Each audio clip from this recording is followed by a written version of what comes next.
누가복음 15장 11절에서 32절까지 말씀입니다. 또 가라사대 어떤 사람이 두 아들이 있는데 그 둘째가 아비에게 말하되 아버지여 재산 중에서 내게 돌아올 분깃을 내게 주소서 하는지라.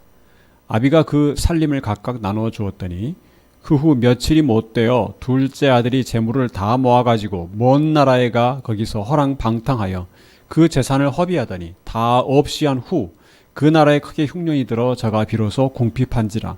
가서 그 나라 백성 중 하나에게 붙여 사니 그가 저를 들로 보내어 돼지를 치게 하였는데 저가 돼지 먹는 주엄 열매로 배를 채우고자 하되 주는 자가 없는지라.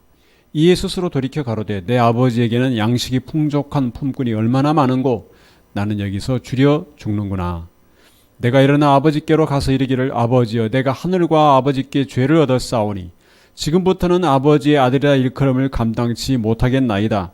나를 품꾼의 하나로 보소서 하리라 하고 이에 일어나서 아버지께로 돌아가니라. 아직도 상거가 먼데 아버지가 저를 보고 측은히 여겨 달려가 목을 안고 입을 맞추니 아들이 가로되 아버지여 내가 하늘과 아버지께 죄를 얻었사오니 지금부터는 아버지의 아들이라 일컬음을 감당치 못하겠나이다 하나 아버지는 종들에게 이르되 제일 좋은 옷을 내어다가 입히고 손에 가락지를 끼우고 발에 신을 신기라. 그리고 살진 송아지를 끌어다가 잡으라. 우리가 먹고 즐기자. 이 내 아들은 죽었다가 다시 살아났으며 내가 잃었다가 다시 얻었노라 하니 저희가 즐거워하더라. 맏아들은 밭에 있다가 돌아와 집에 가까웠을 때에 풍류와 춤추는 소리를 듣고 한 종을 불러 이 무슨 일인가 물은데 대답하되 당신의 동생이 돌아왔음에 당신의 아버지가 그의 건강한 몸을 다시 맞아들이게 됨을 인하여 살진 송아지를 잡았나이다 하니 저가 노하여 들어가기를 즐겨 아니하거늘 아버지가 나와서 권한대 아버지께 대답하여 가로되 내가 여러 해 아버지를 섬겨 미영을 어김이 없거늘 내게는 염소 새끼라도 주어 나와 내 벗으로 즐기게 하신 일이 없더니 아버지의 살림을 창기와 함께 먹어버린 이 아들이 돌아오매 이를 위하여 살진 송아지를 잡으셨나이다. 아버지가 이르되 예 너는 항상 나와 함께 있으니 내 것이 다 내 것이로되 이 내 동생은 죽었다가 살았으며 내가 잃었다가 얻었기로 우리가 즐거워하고 기뻐하는 것이 마땅하다 하니라. 아멘. 기도하겠습니다. 살아계신 하나님 아버지 은혜를 감사합니다. 오늘도 하나님께서 주시는 말씀을 듣기를 원합니다. 하나님께서 말씀을 통하여 우리의 심령을 깨우쳐 주시고 우리의 생각을 바꾸어 주시고 하나님의 뜻을 온전히 분별케 하여 주시옵소서. 하나님 뜻에 온전히 순종하며 하나님을 의지하며 사는 생애가 되도록 인도하여 주시옵소서. 우리의 심령과 골수를 쪼개는 능력의 말씀이 되게 하여 주시고 그 말씀에 아멘으로 화답하게 하여 주시옵소서. 성령께서 충만히 임재하여 역사하여 주시옵소서. 예수 그리스도 이름으로 기도하옵나이다. 아멘.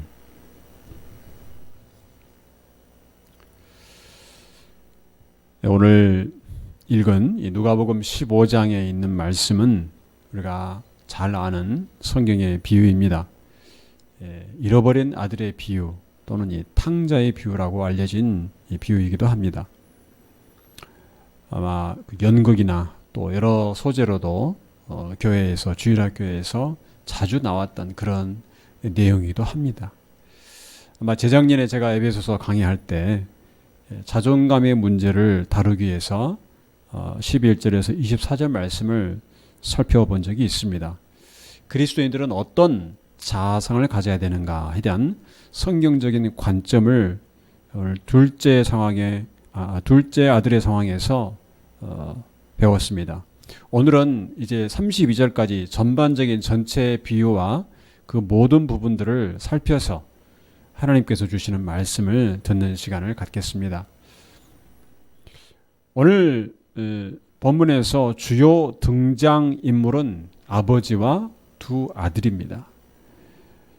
이 비유는 어떻게 보면 우리 인생, 우리가 사는 세상의 축소판과도 같은 내용입니다. 우리 신앙생활을 표현하고 있기도 합니다. 먼저 이 둘째 아들에 대한 내용입니다. 어느 날 둘째 아들이 아버지에게 말합니다. 아버지, 어차피 나중에 아버지께서 돌아가시면 재산을 저희 형제에게 주실 텐데 미리 그 중에서 제 몫을 주십시오 라고 말합니다. 이 말은 참 맞는 것 같으면서도 뭔가 이상합니다. 아버지의 유산이라는 것은 아버지가 돌아가시고 나면 재산을 받는 것입니다. 유언으로 남긴 재산을 받는 것입니다. 돌아가시기 전에는 자기 것이 아닙니다. 그런데 마치 아버지께 맡겨놓은 것을 당당하게 가져가는 것과 같습니다. 이것은 월급을 가불하는 것과도 같습니다. 가불이라는 것은 미리 정한 날짜 되기 전에 월급을 타가는 것이죠. 예전에는 가난하고 또 못 살던 시절에 당장 그 하루 먹을 것이 없어서 생계에 필요한 돈이 없을 때 일하는 직원이 사장에게 미리 월급을 가불해서 달라고 할 때가 있습니다. 가장 형편이 어려워서 당장 가족에게 필요한 돈을 마련하기 위해서 자신을 믿어달라고 요청합니다. 그러면 사장은 그 사람의 됨됨이를 보고 월급을 미리 줄 때가 있습니다. 그렇게 해서 예전에는 어려운 가정 또 소년 소녀 가장들이 자신의 가정을 위해서 돈을 마련하기도 했습니다. 사장이 가불을 줄 때 아무나 줄 수 없고 일을 제법 잘하고 또 믿을만 해야 주는 것입니다. 잘 하지 못하면 돈을 떼일 수도 있습니다. 직원은 당연히 자신을 믿어준 사장의 믿음에 맞게 열심히 일해야 됩니다. 만약 돈만 받고 회사를 나오지 않으면 그만두면 사장의 신뢰를 저버리는 것이고 사기죄를 지은 것과 같습니다. 그래서 이 가불한다는 것은 미래에 속한 것을 현재에 가져다 쓰는 것입니다. 그런데 사실은 지금도 그와 형태는 다르지만 미래에 속한 것을 미리 현재에 가져다 쓰는 제도들이 있습니다. 돈을 빌리는 것입니다. 대출, 모두 그와 같은 것입니다. 또 신용카드가 그와 같습니다. 신용을 담보로 제공하느냐, 어떤 금융 시스템의 보증으로 제공하느냐, 아니면 그냥 인간관계에서 서로에 대한 믿음으로 제공하느냐, 그 차이가 있을 뿐입니다. 둘째 아들은 아버지와 자신의 부자 관계가 재산을 요구할 권리가 된다고 생각을 했습니다. 그런데 그 재산이 필요한 이유가 뭔가 의미 있고 절박한 상황 때문에 그런 것이 아닙니다. 자기 욕심을 채우기 위해서였습니다.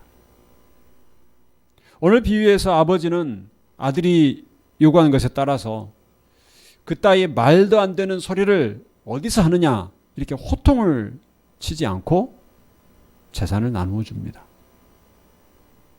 아마 아버지가 평소에 그 아들의 행동과 삶을 보고 둘째 아들이 어떤 사람인가를 알았을 것이라고 생각을 합니다. 재산을 주었다가 다 탕진해 버릴 수도 있다는 것을 알지만 그래도 나누어 줍니다. 오늘 비유 내용 중에 보면 큰 흉년 중에도 그 아버지 집에는 먹을 것이 풍족하다. 품꾼들이 마음껏 먹을 수 있다는 것으로 보아서 상당히 재산이 많은 집안이었던 것 같습니다. 그렇다면 그 둘째가 받은 재산도 상당했을 것입니다. 그가 그 재산을 받고 나누어 받고 얼마나 좋았겠습니까? 그런데 그것으로 뭔가 장사를 한다거나 생산적인 일을 한 것이 아니었습니다. 돈을 어떻게 쓰는가를 보면 그 사람을 알 수 있습니다. 그 둘째 아들은 욕심을 따라 사는 사람이었습니다. 아버지로 받은 그 재산을 며칠이 못 돼서 먼 곳으로 가서 다 낭비해 버립니다. 아마 자신이 제일 좋아하는 최고의 쾌락을 주는 것을 수소문해서 아마 멀리까지 간 것 같습니다. 먹고 마시고 즐기고 흥청망청 사용하니까 그 많던 돈도 남아있지 않게 된 것입니다. 빈털터리가 되었습니다. 그런데 마침 흉년까지 들어서 먹을 것이 없었습니다. 오늘 보면 15절에 보니까 어떤 사람 밑에서 돼지 치는 일을 하면서 그가 먹을 것을 얻었던 것 같습니다. 그런데 흉년이어서 그런지 먹을 것이 없어서 배가 고파서 돼지가 먹는 주엄 열매를 먹으려고 했지만 그것도 부족했다고 합니다. 그때서야 둘째 아들은 깨닫습니다. 자신이 무슨 짓을 했는지, 자기가 여기서 굶어 죽을 수도 있다는 현실을 인식합니다. 이것은 자기 마음대로 자기 욕심을 따라 살다가 죄에 빠져서 영원히 죽을 수밖에 없는 그 위기에 처한 인간의 상황을 나타내고 있는 것입니다. 둘째 아들은 자신의 잘못을 깨닫고 집에 돌아가기로 결정합니다. 그는 아들로 인정받는 것은 바라지도 않고 일꾼으로 받아주기만 해도 좋겠다고 생각을 합니다. 이 아버지께로 돌아가기로 한 이 결정이 바로 죄인인 인간이 하나님께로 돌이키는 회개에 해당하는 것입니다. 예수님을 믿는 신앙에서 회개라는 것은 자신의 죄를 깨닫는 것으로 그치지 않습니다. 아, 내가 정말 잘못을 했구나. 그것이 전부가 아닙니다. 사람이 자기의 잘못을 깨달을 수 있습니다. 앞으로 그렇게 하지 않아야 되겠다고 결심합니다. 성경에서 말하는 회개는 그것만 말하지 않습니다. 내가 주인인 삶에서 돌이켜서 하나님께 의지하며 살기로 결정하는 것입니다. 그것이 성경에서 말하는 회개입니다. 내가 잘못을 저질렀을 때 얼마나 철저하게 뼈저리게 느끼고 마음 깊이 결심하고 다시는 그러지 않겠다고 맹세하고 다짐하는 것이 회개의 전부가 아닙니다. 내 마음이 흡족할 때까지, 이 정도면 됐다 싶을 때까지 내 자신을 자책하는 것이 회개의 전부가 아닙니다. 물론 그렇게 진지하게 자기의 잘못을 마주하고 그것을 반성하는 것이 너무 중요합니다.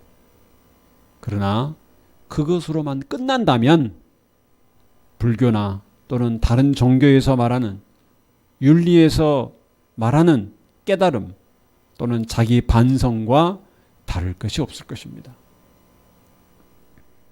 그 잘못에 대한 반성으로 해서 결국 어디로 향하는가, 그것이 더 중요한 것입니다. 만약 둘째 아들이 자기 잘못을 깨닫고 오늘 비유와 같지 않고 열심히 이제 부지런히 돼지치기를 잘해서 돈을 한 푼 두 푼 더 모아서 가정을 이루고 바르고 착하게 살았다. 그것은 오늘 비유에서 말하는 회개가 아닌 것입니다. 여전히 아버지께 돌아오지 않고 있기 때문에 그렇습니다. 오늘 비유가 가르치는 것은 그가 아버지께로 돌아오는 것입니다. 아버지에게서 독립해서 잘 사는 것이 아닙니다. 하나님께로 돌아오는 것이 없는 착하고 바르게 사는 것은 여전히 죄 가운데 있는 것입니다. 좌절과 낙심에 빠진 사람에게 예수님과 상관없이 높은 자존감을 회복하고 마음의 상처를 치유하고 스스로를 위로하고 살게 하는 것이 이 세상에서 소위 상담하는 사람들의 처방입니다. 하나님을 떠난 인간은 여전히 죄 가운데 있습니다. 아무리 스스로 자기 자신의 상처를 위로하고 나는 괜찮다 하면서 높은 자존감으로 산다 할지라도 여전히 죄 가운데 있는 것입니다. 하나님께로 돌아오는 것이 진정한 회개입니다. 오늘 비유에서 둘째 아들이 집으로 돌아오자 아버지는 멀리에서부터 알아보고 달려가 안아줍니다. 계속 아들이 돌아오기만 기다리고 있었다는 것을 여기서 우리가 알 수 있습니다. 멀리에서도 알아봤습니다. 아버지가 그 떠나버린 아들을 생각하건대 능히 그 욕심을 따라서 재산을 다 낭비해버린 것을 짐작하고도 남음이 있지만 그래도 그 아들이 돌아오기를 기다리고 있었습니다. 아들이 떠난 먼 나라의 흉년 소식을 아마 들었을 수 있습니다. 아들이 재산을 낭비하고 없애버린 것, 그 재산이 아까운 것이 아니라 아들이 계속 비참한 상황에 처해 있는 그것이 아버지로서는 안타까운 것입니다. 아들을 향하는 마음에서 아들이 혹시 돌아올지 모른다는 생각에 일을 하다가도 틈만 나면 아들이 올 수 있는 그 길을 아마 바라보았을 것입니다. 그러다 조그맣게 모습이 보이기 시작하는 것을 금방 알아보고 달려가는 것입니다. 드디어 기다리던 그 아들이 왔구나 하는 마음에 그는 그냥 있을 수가 없었습니다. 달려갑니다. 아들을 호통치고 꾸짖는 것이 아니라 달려가서 안아주고 맞이합니다. 손을 잡아주면서 그래 잘 왔다. 얼마나 그동안 고생이 많았느냐. 어서 집에 가자. 아마 그랬을 것입니다. 아버지가 주신 재산을 다 탕진해버리고 하늘과 아버지께 죄를 지어서 이제 아들로서 자격이 없다. 이런 말을 아들로부터 들었지만 아버지는 개의치 않습니다. 잘못을 뉘우치는 그 아들이 오히려 기특하고 대견스럽고 또 고맙기까지 했을 것입니다. 돌아와준 것이 고마웠을 것입니다. 그 아들에게 누더기같이 더럽고 냄새나는 그 옷을 벗기고 깨끗이 씻기고 가장 좋은 옷을 입히고 좋은 신발을 신기고 살진 송아지를 잡아서 잔치를 합니다. 기뻐합니다. 오늘 본문 24절 말씀 보면 내 아들은 죽었다가 다시 살아났으며 내가 잃었다가 다시 얻었노라. 아버지의 모든 그 마음이 이 말에 들어 있습니다. 잃어버린 양을 찾은 것이나 잃어버린 드라크마에 비할 바가 아닙니다. 잃어버린 아들을 찾았다. 자식을 찾았다. 굶어서 죽어버릴 수도 있는 죽은 것이나 마찬가지인 누가 도와주지 않으면 굶어 죽을 수밖에 없는 그 아들이 살아서 돌아온 것입니다. 그래서 기뻐합니다. 이 마음이 하나님께 돌아온 죄인을 대하는 하나님의 마음인 것입니다. 그런데 우리는 자꾸 하나님께 아들로서 자녀로서 우리가 어떤 자격이 있느냐 없느냐를 생각할 때가 있습니다. 난 하나님 앞에 이런 자격이 없어. 우리는 원래 아무도 자격이 있는 사람이 없습니다. 오직 우리는 은혜 입은 하나님의 자녀일 뿐입니다. 은혜 입은 아들일 뿐입니다. 하나님을 떠난 죄인이었다가 예수님의 죽으심을 통해서 하나님의 자녀가 된 것입니다. 둘째 아들은 다시 집에 돌아오고 나서야 아버지의 사랑, 자신을 대하는 그 아버지의 마음을 비로소 알게 되었습니다. 그가 아버지에게 재산을 받아서 멀리 떠날 때 아버지의 마음을 알지 못합니다. 그가 자기의 잘못을 깨닫고 돌아가기로 했을 때에도 아버지가 과연 받아줄지 알 수 없었습니다. 그러나 집에 돌아와서 자신을 안아주고 씻기고 제일 좋은 옷을 입히고 잔치를 벌여주는 그 아버지를 보고 나서야 아버지를 알게 됩니다. 그 아버지에게 자신의 자신의 권리를 주장했던 것이 얼마나 부끄러웠겠습니까? 이제 그는 죽었다가 살아난 아들입니다. 다시 아들이 되었습니다. 자기 몫을 주장하던 그 예전의 아들로 살 수가 없습니다. 아버지가 어떤 분인지를 이제 알았습니다. 아버지의 용서와 아버지의 사랑과 은혜를 입은 자로 그는 이제 살아야 되는 것입니다. 우리도 마찬가지입니다. 하나님의 은혜로 의롭다고 인정받은 자녀로서 살아야 됩니다. 우리가 아무 자격과 공로 없고 죄인이었음에도 불구하고 우리를 자녀로 삼아주시고 의롭다고 인정해 주신 하나님의 은혜를 감사하며 살아야 됩니다.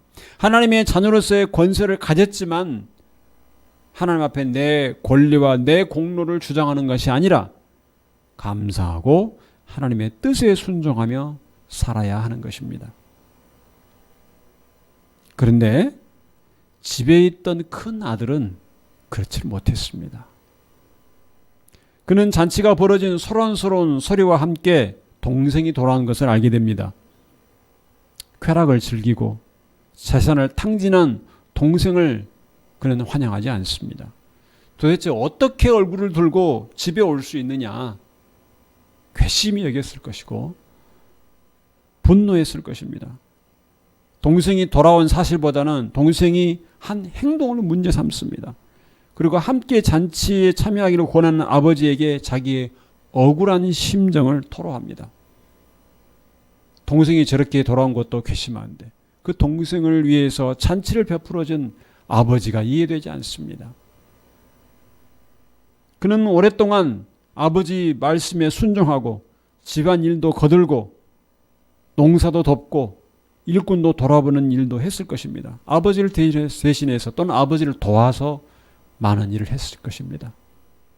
지금 이 순간 이 장면에서도 밭에서 돌아오는 상황이었습니다. 객관적으로 그 행동을 비교해도 동생보다 훨씬 잘했고 대접을 받을 만합니다. 그런데 자신을 위해서는 살진 송아지는커녕 염소 새끼라도 주어서 친구들과 잔치하게 한 적이 없던 아버지가 큰 잘못을 저지르고 재산을 낭비해버리고 돌아온 그 동생을 위해서 잔치를 벌이는데 도무지 이해할 수가 없는 것입니다. 아버지가 자신을 알아주지 않은 것, 자신이 해온 모든 것들에 대해서 보상해주지 않는 것이 못마땅합니다. 그런데 아버지는 그에게 말합니다. 31절 말씀 보면 아버지가 이르되 예, 너는 항상 나와 함께 있으니 내 것이 다 내 것이로되. 아버지와 항상 함께 있는 것이 복인 것을 그 큰 아들은 알지 못했습니다. 집안일을 하고 도운 것에 대한 보상을 요구하는 것은 일꾼의 자세입니다. 일꾼이 일을 하고 보상을 요구하는 것 같은 자세입니다. 그는 아들이었습니다. 집안에서 장자로서 권리를 드리고 아들로서 아버지와 함께 있는 것이 귀한 것임을 알지 못했습니다. 큰아들은 동생처럼 자기 몫을 주장하고 집을 떠나고 또 재산을 탕진하지는 않았지만 자기가 한 일에 대한 보상을 요구하는 것은 마치 자기 몫의 재산을 요구했던 동생과 다를 바가 없었던 것입니다. 보통 오늘 비유에서는 우리 자신은 작은 아들인가 큰 아들인가 이런 것을 따지기 좋아합니다. 지은 죄가 많았다가 이제 갓 예수님을 영접한 사람들은 둘째 아들이고 교회에 다니는 기존 신자들 10년 20년 다닌 신자들 또 모태신앙으로 평탄하게 신앙생활을 해온 사람들은 큰아들이다라고 생각을 합니다. 어떤 사람은 이 비유에서 오히려 이 큰아들에 대한 책망을 비유의 강조점으로 삼고 있기도 합니다. 그런데 이 두 아들에 대한 비유는 사실은 한 가지 교훈을 주고 있는 것입니다. 그게 무엇인가 하면 은혜 입은 아들로 살라는 것입니다. 작은 아들이 아버지의 환영을 받은 것이 그가 잘해서 환영을 받았습니까? 그렇지 않습니다. 큰아들이 염소 새끼라도 잡아서 잔치를 벌이지 못하게 한 것이 그가 잘못해서 그렇습니까? 그렇지 않습니다. 큰아들이나 작은아들이나 뭔가 잘해서 잘못해서 한 것이 결코 아닙니다. 이 비유에서 어떻게 하면 아버지께 크게 환영받고 잔치를 받을 것인가, 이것을 비유의 초점으로 삼는다면 우리는 작은 아들처럼 재산을 미리 받아서 마음껏 사용하고 탕진하고 쾌락도 즐기고 돌아오면 이렇게 환영받는 것이 아마 실속을 챙기는 것이 될 것입니다. 이 사람 참 머리 좋네, 이렇게 생각할 수도 있습니다. 엉뚱한 교훈을 받는 것입니다. 자기가 하고 싶은 건 마음껏 누리고 돌아와서 대접받이 받으니까 일석이조 아닙니까? 오히려 큰아들처럼 집안에서 묵묵히 아버지의 말 듣고 사는 것이 미련한 일이 될 것입니다. 그렇다면 참 불공평한 내용입니다. 그렇게 보면 이 비유에서 아버지의 행동과 말이 이해가 되지 않습니다. 이 비유는 둘째 아들이 아버지에게 재산을 미리 요구하는 것이나 큰아들이 자신의 아버지에 대한 성실한 삶에 대한 보상을 요구하는 것에 그 잘못을 가르치고 있는 것입니다.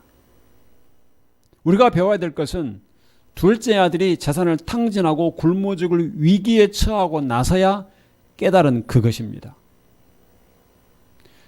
18절에서 19절 말씀을 보겠습니다.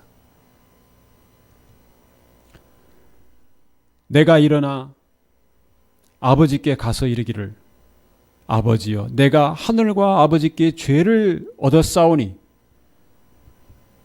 지금부터는 아버지의 아들이라 일컬음을 감당치 못하겠나이다. 나를 품꾼의 하나로 보소서 하리라. 이 둘째 아들이 깨달은 것,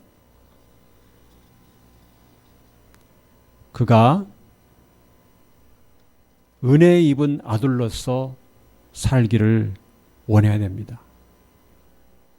그는 무엇을 몰랐는가 하면 자기가 아버지와 함께 있을 때 아버지로부터 큰 은혜를 입은 아들이라는 것을 몰랐습니다. 이것을 몰랐기 때문에 아버지를 떠나서 재산을 탕진하고 또 큰아들은 아들로서 집에 함께 살면서도 아버지께 보상을 요구하는 것입니다. 그런데 둘째 아들은 나중에서야 이 잘못을 깨닫습니다. 집에 돌아온 후에야 자기의 바른 위치, 자신을 바라보는 바른 관점을 비로소 가지게 되는 것입니다. 그러면 여러분은 어떻습니까? 하나님께서 하나님 앞에 여러분의 권리, 여러분이 요구하는 것들을 주장하지 않습니까? 하나님께로부터 독립된 권리를 주장하면서 여러분의 권리, 여러분의 욕심대로, 여러분의 뜻대로 산다면 그것이 죄인 것입니다. 보상을 요구하고 권리를 주장하는 신앙생활은 항상 원망과 불만이 쌓이게 되어 있습니다. 사람들이 왜 나를 알아주지 않는가? 내가 이렇게까지 열심히 했는데 지금 내가 뭔가? 이런 생각을 하면서 불만이 가득한 신앙생활을 하게 되는 것입니다. 하나님의 은혜를 잊어버리게 됩니다. 그러면 작은 아들이 방탕하였다가 돌아오는 것이 더 나은가? 그렇지 않습니다. 그도 역시 하나님의 은혜를 알지 못했던 것입니다. 우리는 우리에게 주신 모든 상황과 모든 것들이 하나님의 은혜임을 알고 감사하며 살아야 됩니다. 하나님 한 분만으로 만족하고 하나님과 함께하는 것으로 감사해야 되는 것입니다. 하박국이 깨달은 것도 바로 이와 같은 것입니다. 지금 당장 하나님께서 저 악한 자들의 성공하는 악한 자들을 심판하고 의인이 대접받아야 된다고 그는 생각을 했습니다. 외양간에는 소가 있어야 되고 무화과 나무에는 열매가 열려야 되고 밭에 식물이 풍성해야 비로소 감사하고 기뻐할 수 있다고 여겼습니다. 하나님께서 주신 선물과 복을 누려야만 하나님께 감사할 수 있다고 생각을 했습니다. 그런데 그 앞에 놓여진 현실이 그렇지 못하자 하나님께서 내 간구를 들어주지 않는다고 그는 항의합니다. 하박국 1장 2절에 보면 여호와께서 내가 부르짖어도 주께서 듣지 아니하시니 어느 때까지리까? 내가 강포를 인하여 외쳐도 주께서 구원치 아니하시나이다. 그런데 하나님께서 오늘 비유를 통해서 답을 우리에게 가르쳐 주십니다. 너는 항상 나와 함께 있다. 그것으로 충분하지 않느냐? 이것이 하나님이 주신 답입니다.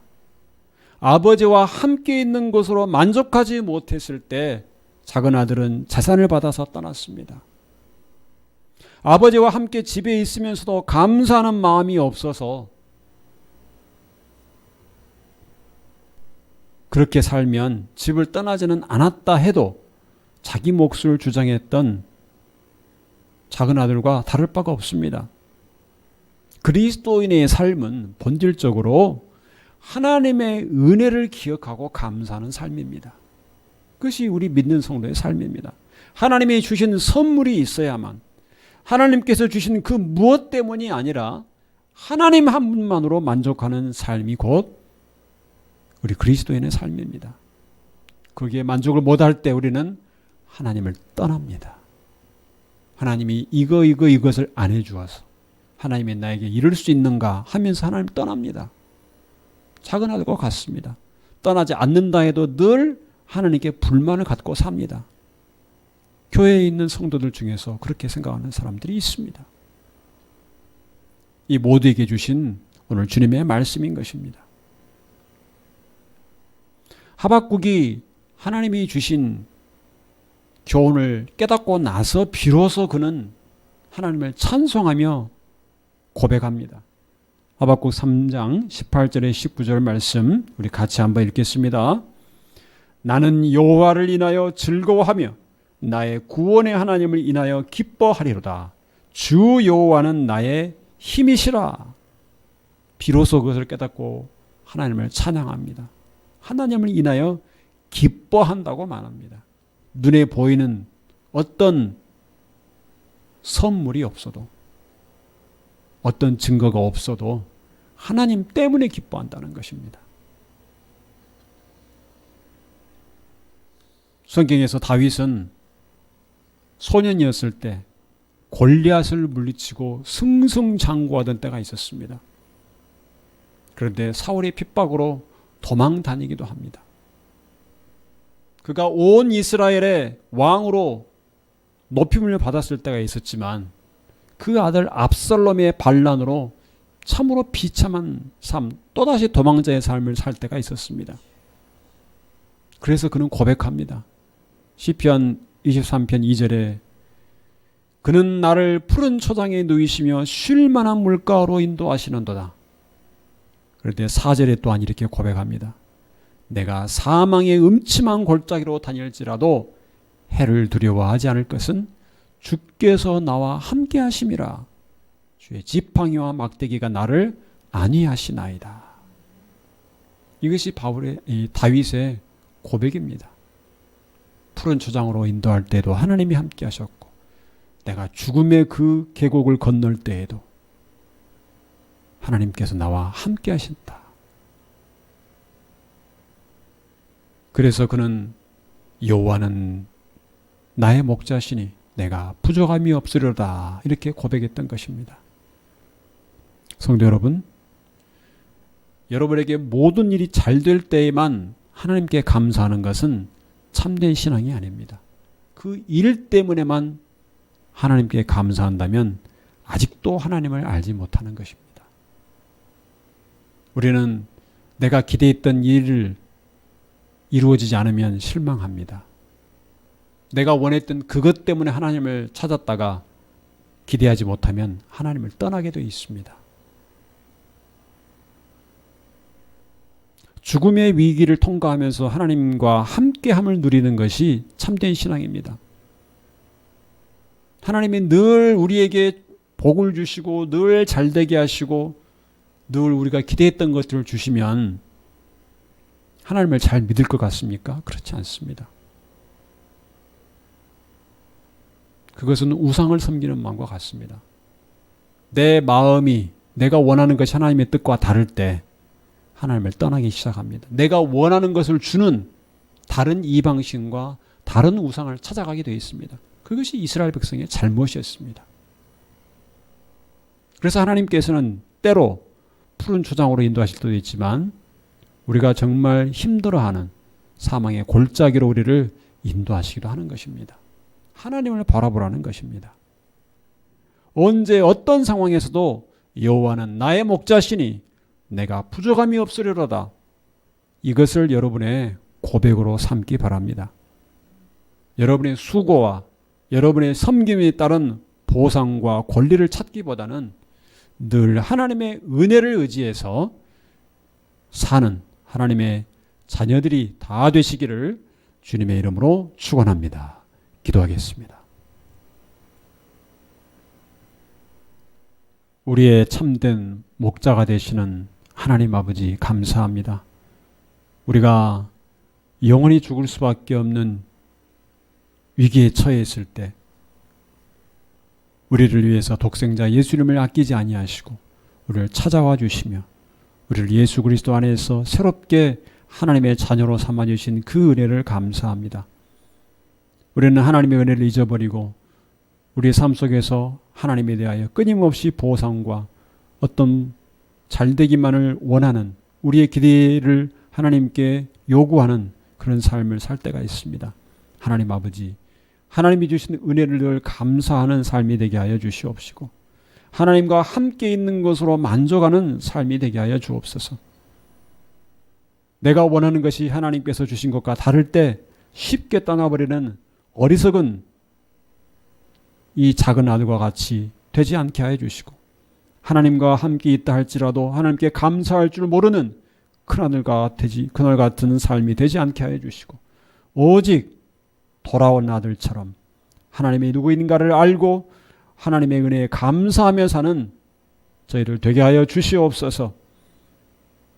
하나님 우리를 때로 사망이 음침한 골짜기로 인도할지라도 하나님이 함께 하심을 인하여서 기뻐하고 여호와를 인하여서 즐거워하는 삶이 되게 하여 주시옵소서. 우리 주 예수 그리스도의 이름으로 기도하옵나이다. 아멘.